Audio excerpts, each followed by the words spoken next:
कल्याण की राह दिखाने आई कल्याणी, जीवन को स्वस्थ बनाने आई कल्याणी।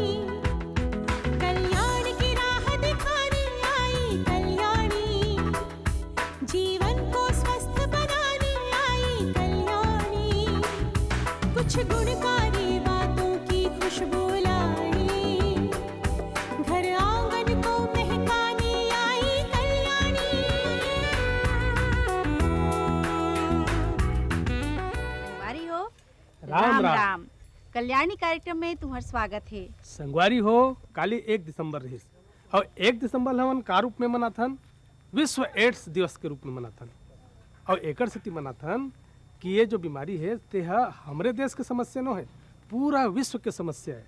तेकर सेती हम 1 दिसंबर ला मनाथन विश्व एड्स दिवस के रूप में। कि एड्स बीमारी है का कारण ले होथे, एकर का लक्षण है और कैसे फैलथे। हाँ संगवारी हो, ये बीमारी बहुत खतरनाक बीमारी है। यह 4 कारण से होते। पहला और प्रमुख कारण है असुरक्षित यौन संबंध से। हाँ, और संगवारी हो एकर दूसर कारण हरे संक्रमित सुई के उपयोग से। हाँ, और संगवारी हो एकर तीसर कारण है संक्रमित खून के उपयोग करे से। और संगवारी हो एकर चौथा कारण हरे जेन गर्भवती महिला HIV से पीड़ित है ओकर हुवैया लइका ला भी HIV हो सकत है। और संगवारी हो गर्भवती महिला ला एड्स है कि पता चल गए तो ओकर बच्चा ला समय रहत इलाज करके बचाया जा सकते। तो अगर वो एड्स है तो तुरंत वो डॉक्टर से मिलके ओकर इलाज करवाना चाहिए। और संगवारी हो सबले बड़े बात तो ये हरे कि ये बीमारी है ला इलाज है। फिर जानकारी ला अपना के जानकारी लेके एकर से बचे जा सकत है। और एड्स रोग ला लेके हमर संगवारी मन ला कई प्रकार के भ्रांति है।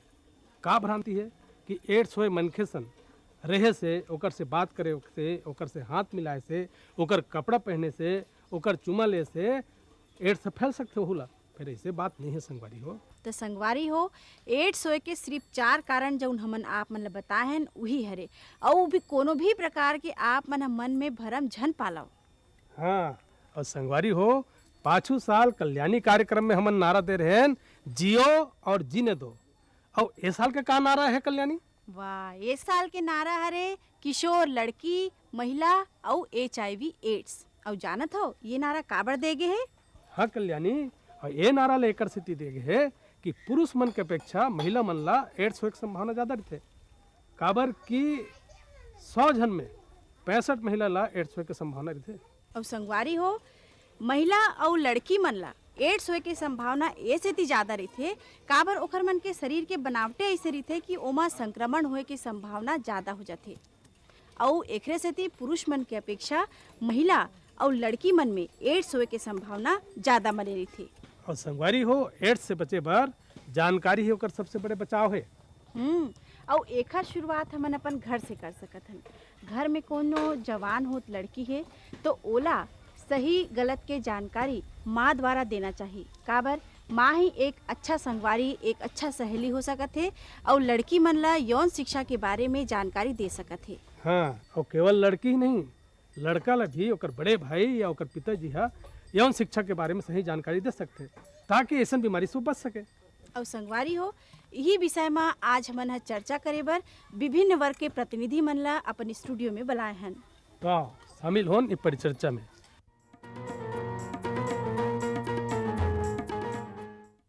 संगवारी हो दर्शकों के साथ परिचर्चा कार्यक्रम में आप सबके स्वागत है। संगवारी हो आज हमन सकलाए हन एड्स जैसे खतरनाक बीमारी पर चर्चा करे बर। जैसे कि हम सब जानत हन एड्स बहुत खतरनाक बीमारी है और जानकारी ही एकर सबसे बड़े बचाव है। और हमारे बीच में जानकारी दे बर आए हमें एड्स नियंत्रण समिति छत्तीसगढ़ परियोजना संचालक डॉक्टर R.K. राजमणि जी। और ये परिचर्चा ला संचालित करे बर आए हैं हमारे संग है राष्ट्रीय स्तर के वरिष्ठ पत्रकार श्री रमेश नैयर जी। तो नैयर जी आप ये परिचर्चा ला प्रारंभ जी। करो। मेरे जैसे आम आदमी के लिए एड्स एक ऐसा दहशत भरा नाम है जिससे मुक्ति का कोई मार्ग अभी तक नहीं निकला है। आनंद के चंद असावधान क्षण और जीवन भर का संताप कहीं ज़रा सी फिसलन और फिर उस फिसलन से कोई मुक्ति नहीं। ये एक सामान्य आदमी की जानकारी है। मैं चाहूँगा कि इस विषय के विशेषज्ञ डॉक्टर राजमणि ये बताएं कि एड्स दरअसल है क्या। ये जो दहशत है, इतनी जो दुनिया भर में चर्चा है और इतने सारे मुल्कों में एक साथ एक अभियान है, ये इसके वजूहात क्या है? जैसा कि अभी नैयर जी ने सही बताया है कि एड्स की बीमारी एक महामारी के रूप में विश्व में ले रहा है। एड्स एक वायरस से होता है जो कि एड्स के वायरस से ग्रसित व्यक्ति से असुरक्षित यौन संबंध से होता है और इस वायरस का प्रवेश होने के पश्चात कुछ ही वर्ष के बाद में जो है वह व्यक्ति जो है एड्स से ग्रसित हो जाता है। इसमें बॉडी का जो इम्यून सिस्टम है वो धीरे धीरे समाप्त हो जाता है। इम्यून सिस्टम का मतलब प्रतिरोधक क्षमता। हमारे शरीर में एक प्रतिरोधक क्षमता होता है जो कि बीमारियों से लड़ने के लिए होता है और इस वायरस के प्रवेश करने से शरीर की प्रतिरोधक क्षमता धीरे धीरे खत्म होते जाता है, जिसके कारण कई प्रकार की बीमारियों का संक्रमण होता है। आप बताइए, क्या आपने कभी अपनी बेटी को या छोटी बहन को या भतीजी या भांजी को ये जानकारी देना मुनासिब समझा? मैंने अपनी लड़की को ये बताया कि एड्स ऐसी बीमारी है जिसका कोई इलाज संभव नहीं है और ये भी कहा कि हमको जागरूक बनना चाहिए और इस तरह की बीमारी के बारे में अगर हमें नहीं मालूम है तो डॉक्टर से या किसी सलाहकार से इसकी जानकारी प्राप्त करके अपना ज्ञान बढ़ाना चाहिए। मैं एनएसएस प्रभारी भी हूँ, इस नाते डूमर तराई में कैंप लगाया था। वहाँ भी मैंने ग्रामीणों में इस बीमारी के बारे में लोगों को जागरूक बनाने का प्रयास किया और उनको बताया कि आप लोग डॉक्टर से समय समय पर संपर्क करते रहिए और अपनी रक्त जांच भी कराते रहिए ताकि आपको मालूम हो जाए कि इस प्रकार की कोई बीमारी कहीं आपके अंदर बैठ तो नहीं गई है। नहीं, रक्त जांच का मतलब क्या होगा? जब एक बार अगर ये वायरस आ गया तो रक्त जांच ज़्यादा ज़रूरी है कि अवेयरनेस ज़्यादा ज़रूरी है? अवेयरनेस ज़्यादा ज़रूरी है, इससे जागरूक बचाओ, क्योंकि ये एक ऐसा रोग है जिसके लग जाने से फिर बड़ा मुश्किल है। जो कुछ भी है वो एहतियात में है, जो कुछ भी है वो बचाव में है। हमारे बहुत सारे नौजवान साथी सामने हैं। आप में से किसी की कोई जिज्ञासा हो तो आप डॉक्टर राजमणि से या मुझसे या ये हमारे संगवारी से बात कर सकते हैं। लेकिन मैं ये जानना चाहूँगा, आप बताइए कि एड्स के बारे में आपको कहाँ से जानकारी या अवेयरनेस किस प्रकार से मिली? इसके बारे में जानकारी मीडिया के द्वारा प्रोग्राम से, कॉलेज में हुए फंक्शन से मुझे इस बारे में जानकारी मिली है। ठीक, आज के माहौल में वो वक्त, वो दौर गया कि जब वो कहा जाता था और आज भी कहा जाता है कि एब्स्टिनेंस के इस यौन से बचना सबसे बड़ी सुरक्षा है। ये भी कहा जाता है कि एक पति पत्नी में के यौन व्यवहार चूँकि पहले से उनको टेस्ट करा लिया जाए, और दूसरी बात ये कि पहले ये कहा जाता था कि जन्म कुंडली मिलवानी चाहिए, वो आज भी मिलवाते हैं लोग, लेकिन अब ये माना जा रहा है कि मौजूदा जो दुनिया है इसका तकाजा है कि अपने ब्लड ग्रुप के साथ में ये भी मिलवा लीजिए शादी से पहले कि कोई HIV से संक्रमणित तो नहीं है। तो इन स्थितियों के बीच में क्या आप में से बहुत सारे लोग, क्योंकि अब कहीं बहुत, जिसे एब्स्टिनेंस हम कहते हैं, जिसे हम पहले कहते थे कि ब्रह्मचर्य के साथ में रहना, ये जो माहौल है या जिस तरह का वातावरण है, चारों तरफ अगर आग सुलगती हो तो घास के ढेर को बचाना बड़ा मुश्किल होता है। तो ये जिस माहौल में, जिस वातावरण में जिसमें हम रह रहे हैं, संभव है कि आदमी बच के रहे। ये बहुत अच्छी बात है, एक बहुत उदात्त चरित्र की बात है। लेकिन बचे रहना जब मुमकिन न हो तब क्या किया जाए, ये आप बताइए कि जब बचे रहना मुमकिन नहीं है तब क्या किया जाए? जब बचे रहना मुमकिन नहीं है तो फिर भी से हमें इसके प्रति अलर्ट रहना चाहिए, सतर्क रहना चाहिए। और यह जानने की कोशिश करना चाहिए कि किसी भी व्यक्ति के द्वारा हमें इसके बारे में थोड़ी सी भी नॉलेज मिले, ताकि हम इस विषय में और गंभीरता से सोचें और इसके विषय में ज़्यादा जानकारी एकत्रित करके अपने अलावा और भी लोगों को बता सकें। ये आप बताइए, आप तो पति पत्नी हैं, तो आप बताइए कि ठीक है आप सुरक्षित हैं, तो ये बचे रहने के लिए क्या आवश्यक है? ये बच्ची थोड़ा संकोच कर रही है। मैं जहाँ तक इस बारे में कहना चाहूँगा कि यदि हम किसी व्यक्ति विशेष के बारे में नहीं जानते हैं और उससे यदि हम यौन संबंध स्थापित करना चाहते हैं, तो सर्वप्रथम तो हमें सुरक्षा के उपाय सर्वप्रथम ध्यान देना चाहिए कि हम यदि यौन संबंध स्थापित करना चाहें तो कंडोम है, इसके इस्तेमाल हम कर सकते हैं। इसी तरह से जहाँ तक हो सके मैं समझता हूँ सामाजिक दायित्व का निर्वाह करते हुए यदि हम एक अच्छे कपल के रूप में हम स्थापित हो सके, ख़ास तौर से पति पत्नी के रूप में, तो एक विश्वास कायम रहे और हम कभी भी किसी और दिशा की ओर न भटके और एक ही साथी पर विश्वास करते हुए हम उसके साथ जीवन व्यतीत करें तो बेहतर होगा बनिस्बत कि हम इधर उधर भटके। आप में से किसी की कोई जिज्ञासा हो बताइए। मैं नैया साहब से पूछना चाहता हूँ कि एड्स के रोगी को कैसे पहचाना जाता है? एड्स रोगी की पहचान कैसे हो? यस सर, और इसकी खोज कैसे हुई? ये डॉक्टर साहब बता सकते हैं, विषय के हाँ। विशेषज्ञ। एड्स रोगी अगर उसे एड्स का रोग हो जाता है तो उसमें जैसा कि मैं आपको बताया कि उसमें प्रतिरोधक क्षमता समाप्त हो जाती है। उसमें मोस्ट कॉमन हमारे इंडिया में जो है वो है टीबी। टीबी मुझे सर्वप्रथम सबसे पहले टीबी का ही शिकार होगा और टीबी का इलाज उसको देते देते फिजिशियन थक जाएगा, लेकिन उसका रिस्पांस नहीं मिलेगा। इसी प्रकार से और भी कई अन्य सेकेंडरी इन्फेक्शंस जो है जिसे बोलते हैं उसका शिकार हो जाता है और भूख कम लगना, थकावट और भी जितने प्रकार के जिस बीमारी से वो संक्रमित होगा, बॉडी इम्यूनिटी कम होने से, उस प्रकार के उसके लक्षण जो है उसमें दिखने लगेंगे। जी, आप लोगों को ये तो मालूम होगा कि केवल यौन संबंध ही इसके लिए जिम्मेदार नहीं होते, और भी बहुत सारे कारण हैं जिनसे ये संक्रमण होता है। वो कौन से कारण हो सकते हैं कि आपकी जानकारी में आप बताइए। ये एड्स जैसी बीमारी सिर्फ यौन संबंधों से नहीं, एक ग्रसित खून के दूसरे शरीर में जाने से भी हो सकती है, और अगर आप ग्रसित सुई के द्वारा इंजेक्शन लेते हैं तो उससे भी आपको ये बीमारी हो सकती है, और एक गर्भवती महिला से उसके बच्चे को भी ये बीमारी जा सकती है, बशर्ते कि वो गर्भवती महिला पहले से एड्स से पीड़ित हो। जी। एक मिथक ये है कि ये स्पर्श से भी फैलता है, ये चुंबन से भी हो सकता है। डॉक्टर साहब बताएं कि ये मिथक सही है कि नहीं, गलत ये है? बिल्कुल सही नहीं है। न किसी व्यक्ति के चुंबन से, न ही छूने से, न ही उसके कपड़े का इस्तेमाल करने से। ये मात्र जैसे कि आपने फरमाया संक्रमित जो ब्लड है वो ट्रांसफ्यूजन से होता है, या संक्रमित सुई से होता है, या फिर जो एड्स से ग्रसित जो व्यक्ति है उसे असुरक्षित यौन संबंध से होता है। इस प्रकार से है।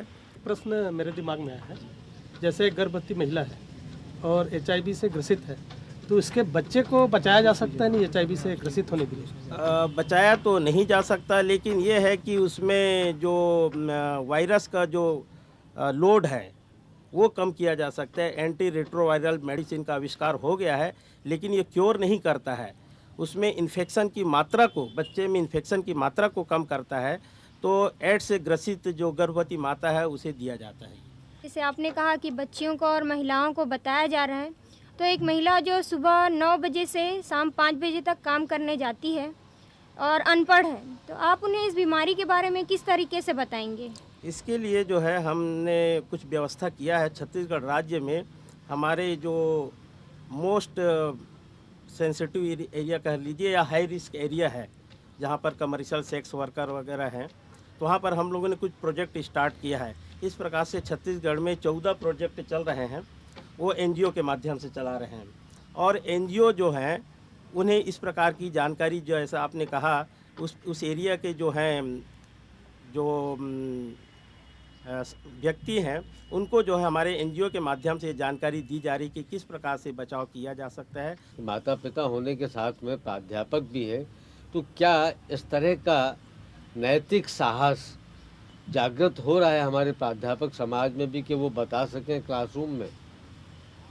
महाविद्यालयों में जब भी वाद विवाद प्रतियोगिता या परिचर्चाएं रखी जाती है तो कुछ बच्चे जो हैं वास्तव में खुल के बातें बताते हैं, लेकिन कुछ सामाजिक संकोच के कारण इस बात को नहीं बता पाते हैं, तो उन्हें हमारे द्वारा समझाया जाता है। जैसे एनसीसी शिविर वगैरह लगाते हैं और साहित्यिक कार्यक्रमों में उनको आमंत्रित करके वाद विवाद प्रतियोगिता कराया जाता है, तब कुछ बच्चे खुल के जो है इन बातों को सामने लाते हैं, लेकिन फिर भी संकोचवश उनमें जो है इस बात को खुलकर कहने में जरा जो है वो हिचकिचाहट। डॉक्टर मिसेस सक्सेना, क्या यौन शिक्षा होनी चाहिए? क्या ऐसा, जब ऐसी स्थितियां हैं तो क्या आप समझती हैं कि बाकायदा यौन शिक्षा स्कूलों और कॉलेजों में दी जानी चाहिए? हाँ, मैं आपकी बात से सहमत हूँ। स्कूलों में यौन शिक्षा देना बहुत ज़रूरी है, क्योंकि कई चीज़ें ऐसी होती हैं जो हम अपने बच्चों को नहीं बताते हैं या संकोच के कारण विद्यार्थियों को नहीं बताते हैं, और उसका अंजाम ये हो सकता है कि हमारे विद्यार्थी या बच्चे भयावह बीमारियों से ग्रस्त हो सकते हैं। तो किसी भी बीमारी की रोकथाम सबसे पहले आवश्यक है, और उस बीमारी के बारे में हमको ज्ञान होना आवश्यक है। इसलिए मैं ये ज़रूरी समझती हूँ कि विद्यालयों में और महाविद्यालयों में यौन शिक्षा और एड्स के ऊपर जो भी हम सामग्री बच्चों को उपलब्ध करा सकते हैं, बता सकते हैं, वो हमें बताना चाहिए और उससे संबंधित कार्यक्रमों का आयोजन करना चाहिए, ताकि व्यवहारिक तौर पर हम विद्यार्थियों और बच्चों के सामने अपनी बात को प्रस्तुत कर सकें। मैं एक प्रश्न पूछना चाहूँगा डॉक्टर साहब से कि ये जो एड्स की बीमारी है, इसका पहला रोगी जो है भारत में 1986 में पाया गया था, और आज पूरे 20 साल भी नहीं हुए और आज वो संख्या 1 से बढ़कर 52 लाख हो गई है। तो इसमें हमारी सरकार कहाँ तक जवाबदार है और उसका क्या रोल है वहाँ पे? डॉक्टर साहब बताएं। उससे पहले मैं एक बात कहना चाहता हूँ कि जिस कार्य व्यवहार से ये रोग फैलता है उसमें सरकार का कहीं कोई योगदान नहीं, लेकिन जागरूकता प्रसार करने में सरकार की जिम्मेदारी है।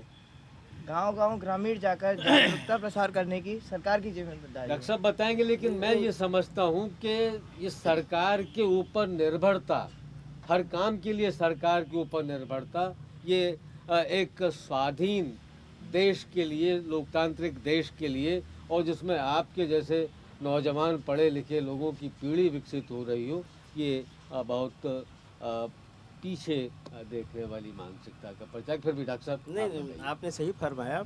सरकार जो है इसी दिशा में ही अग्रसर हो रही है और उसी के फलस्वरूप आज देख रहे हैं कि वर्ल्ड एड्स डे के मनाया जा रहा है, और पहले 1 दिसंबर को वर्ल्ड एड्स डे मनाया जाता था। इस समय जो पूरे दिसंबर माह को वर्ल्ड एड्स डे मनाया जाना है, तो इस जागरूकता के लिए सरकार जो है विशेष प्रयास कर रही है। नहीं, एक नाटक के माध्यम से कलाकारों ने कहा है कि एक अणु बम फटेगा तो हजारों आदमी मरेंगे, परमाणु बम फटेगा तो लाखों आदमी मरेंगे, लेकिन एक एड्स का बीमारी होगा तो पूरा संसार को समाप्त कर सकता है। इस प्रकार से जागरूकता लाने की कोशिश नाटक के माध्यम से। विद्यार्थी के प्रश्न का उत्तर मैं देना चाहूँगी। जी बोलिए। कि सरकार द्वारा जो प्रयास किए जा रहे हैं वो सामने नहीं आते हैं पर सफल होते हैं। जैसे कि एनसीसी है, एनएसएस है, तो एनएसएस की जो ब्रांच है उसमें स्वयं सेवक ये कार्य करते हैं। कि एक उर्दू का शेर है कि हश्र में इंसाफ होगा, बस यही सुनते रहो, कुछ यहाँ होता रहा है, कुछ वहाँ हो जाएगा। तो अगर इस ज़िंदगी में इंसाफ नहीं होगा, इस ज़िंदगी में ये जानकारियाँ नहीं मिलेंगी, तो ये उनकी भी जिम्मेदारी, क्योंकि अगर समाज से उनको प्यार है, उनको मोहब्बत है, तो ये जानकारी का एक माध्यम उनको भी बनना चाहिए। आप लोग भी कुछ बताइए, आप लोग ज़्यादा जानकार मैं हैं। आपसे जानना चाहूँगी कि HIV रोगी के लिए जो रक्त परीक्षण किया जाता है पहचान के लिए, वो किस तरीके का होता है और उस पर कितना खर्च आता है? ये HIV टेस्ट के लिए अभी हमारे 16 जिलों में से कम 9 जिलों में तो ये निःशुल्क परीक्षण प्रारंभ किया गया है, और शेष जिलों में भी अतिशीघ्र किया जाएगा।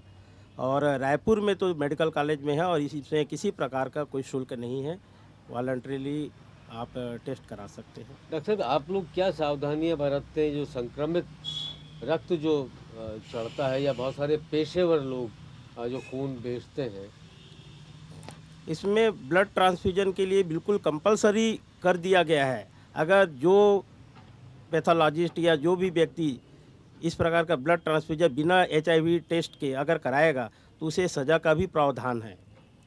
तो ये से तो कंपलसरी कर दिया गया है HIV टेस्ट। बिना HIV टेस्ट के ब्लड ट्रांसफ्यूजन नहीं किया जा सकता। एड्स जैसी भयावह बीमारी का इतना प्रचार होने के बाद भी इस पर रोकथाम क्यों नहीं लग पा रही है? ये तो आप लोगों के ऊपर है। इसमें यही है कि चूँकि अभी इसका इलाज संभव नहीं है, इसीलिए इसका रोकथाम के का ही एक उपाय है। और इसके लिए है अवेयरनेस। लोगों में जब तक ये जागरूकता नहीं होगी, लोगों में ये जानकारी नहीं होगी कि ये कैसे फैलता है, ये HIV क्या बीमारी है, तब तक ये संभव नहीं है। इसीलिए ये प्रयास किया जा रहा है। महात्मा बुद्ध ने एक बात कही थी कि अप दीपो भव, अपना दीपक आप स्वयं बनो। अपने लिए रोशनी की टॉर्च आप खुद अपने हाथ में लेकर के चलो, तो इस सारी समस्या का निदान अप दीपो भव होने से है कि आपके आत्मा में, आपके मस्तिष्क में यदि ज्ञान का दीप जलेगा, तो ज्ञान का दीप जलेगा तो बहुत सारे, जिसे हम टेम्पटेशंस कहते हैं, बहुत सारी जो हम फिसलने कहते हैं, क्योंकि ये रोग बताया जैसा कि आनंद के कुछ असावधान क्षणों की परिणति है, कोई जीवन भर की परिणति है। इसलिए पहली ज़रूरत तो ये है। एक बात डॉक्टर साहब और जो किसी बच्ची ने पूछी भी थी कि आखिर शिनाख्त के लिए या इस रोग का पता लगने के लिए कितनी मियाद चाहिए? कि किसी व्यक्ति को HIV इन्फेक्शन हो गया है, ये तो कांटेक्ट के 1 सप्ताह बाद या 1 महीने के अंदर ही पता चल जाता है। हाँ, बीमारी जो एड्स बीमारी जो है, इसके लिए अलग अलग पीरियड है। वो भी बॉडी इम्यूनिटी पे डिपेंड करता है। जिसकी इम्यूनिटी अच्छी है उसे 8 साल 10 साल भी लग सकता है। जिसकी बॉडी इम्यूनिटी कम है उसे 1 साल में ही रोग प्रदर्शित हो जाएगा। तो हम सब के जिम्मेदारी बनते, पति पत्नी के जिम्मेदारी बनते, युवा मन के जिम्मेदारी बनते, शिक्षक मन के, डॉक्टर मन के, सब समाज के जिम्मेदारी बनते कि एड्स जैसे बीमारी ला नियंत्रण करे बर आप सब पूरा जिम्मेदारी से आप अपन जिम्मेदारी निभाओ। तो बहुत अच्छा लगी डॉक्टर साहब, बहुत अच्छा जानकारी दे, और बीच बीच में हमारे दूरदर्शन में आप ऐसने जानकारी देते रहो। और नियर जी के भी बहुत धन्यवाद दूँ कि आप अपन बहुत महत्वपूर्ण समय ला आज अपन दर्शक के लिए, पब्लिक के लिए, सबके लिए आप दे। और एक साथ हम आप सबसे विदा लेथन। जय हिंद और जय जोहार। तो संगवारी हो, आज की परिचर्चा में जौन विषय में हमन आप मन ला जानकारी देहन ओखर मुख्य बिंदु ला खासकर हमार जौन महिला संगवारी है, बहनी मन है, और जौन किशोर हुआत लड़की है, ओ मन ला एखर जानकारी रखना बहुत जरूरी है। और एखर लाभ ओमन खुदे उठावें और आसपास अपन जौन रहवैया है, अपन संगवारी है, अपन जान पहचान है, उहू मन ला एखर लाभ ला देवे, जानकारी ला देवे। तो संगवारी हो गया अब हमर जाए के बेरा, पर जात जात ये चीज ला जरूर सुरता रखो कि संयम और सुरक्षा अपनाओ और एड्स ला दूर भगाओ। तो अब दो विदा। जय जोहार।